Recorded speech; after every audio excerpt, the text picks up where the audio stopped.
উত্তর কলকাতার পুরনো হলুদ দেওয়াল, ফাটল ধরা বাড়ি, সরু গলি, বগিনভিলে ফুল ফুটে আছে। রিনি কৌতূহলী ও অস্থির, খাতায় সঙ্গীতের সুরে রেখাচিত্র আঁকছে।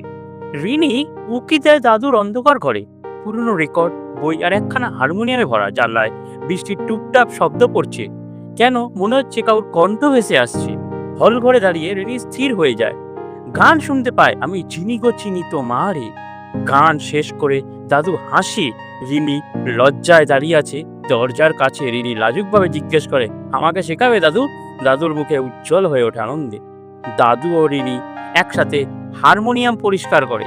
ঝকঝকে কাঠের গায়ে আলো পড়ে। দাদু বুঝিয়ে বলেন, কে ছিলেন রবীন্দ্রনাথ। তারা একটা চলরে শেখা শুরু করে। রিনি সুর মিলাতে গিয়ে হোঁচট খায়, হতাশা হয়, কিন্তু দাদু বলে, আমি ধৈর্য ছাড়বো না। মোমের আলোয় দাদু গান গাইছে। রিনি মুগ্ধ হয়ে দাদুকে দেখছে। দাদু তাকে ছাদে নিয়ে যায়, বুঝিয়ে বলে কিভাবে কবি পাখি বৃষ্টি থেকে জানিস সুর পেত। দাদু তাকে পুরনো হাতে লেখা গান ভরা খাতাখানা উপহার দেয়। রিনি ঘুমের মধ্যেও রবীন্দ্র সুরের মৃদু গুনগুন করতে থাকে। দাদুর তারার এই লৌহ কপাট গান করেন, আবহ পাল্টে যায় জ্বলন্ত সুরে। রিনি কল্পনায় দেখে স্বাধীনতা সংগ্রামীদের সঙ্গে সেও একই সুরে হাঁটছে। তারা লালন ফকিরের গান শোনে, প্রাকৃতিক গ্রামীণ জীবনের টানে। দাদু একখানা একতারা নিয়ে বাউল সন্ন্যাসীর মতো দোল খেতে খেতে গান করে। রবিবার সকাল, তারা রেডিওয় হেমন্ত মুখোপাধ্যায় শুনছে, রিনি তুমি রবে নীরবেতে হালকা দুলছে। দাদু এক আধুনিক বাংলা ব্যান্ডের আবিষ্কার করে। তারা তানপুরা আর ইলেকট্রিক গিটার একসাথে বাজাচ্ছে।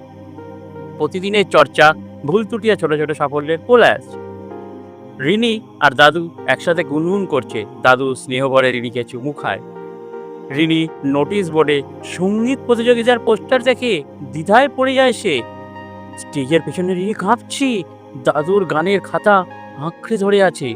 রিনি মঞ্চে যায়, পুরনো সেই দিনের কথা গাইতে শুরু করে। মাঝপথে তার গলায় সাহস আসে, দর্শক একেবারে চুপ হয়ে যায়। দাদু বারান্দায় অপেক্ষা করছে। রিনি দৌড়ে এসে থামে, জানো, উফ, হাঁপ ছেড়ে বাঁচলাম। দাদু ফিসফিসিয়ে বলে, তোকে একটা গল্প বলি।